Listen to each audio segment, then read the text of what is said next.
शहर कायद में आज बादलों के बरसने का है इम्कान। तेज हवाओं ने भी बादलों का साथ देने का कर लिया है इरादा। गर्मी की बढ़ती हुई शिद्दत ने शहर कायद के वासियों को कर दिया है परेशान।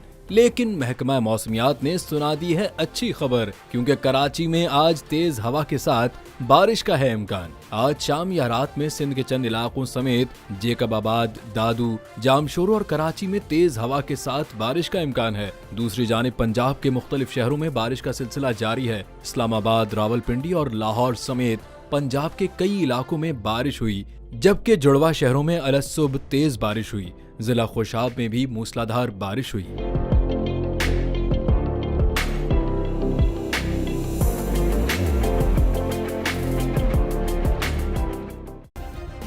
सब्सक्राइब करें और बेल दबाएं ताकि कोई खबर रह न जाए।